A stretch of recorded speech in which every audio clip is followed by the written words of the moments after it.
వారికి నీ వాక్యము ఇచ్చి ఉన్నాను.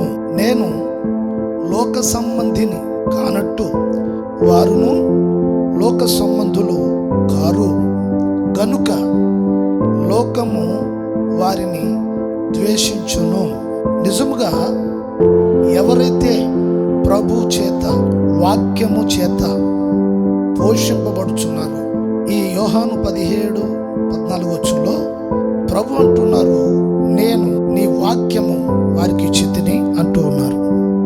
ఈ రోజున మనకి ప్రభు ఇచ్చేది ఆయన వాక్యము. ఆయన వాక్యం ఇచ్చి మనల్ని లోకంలో ఆయన మనల్ని నడిపిస్తాడు, జీవింప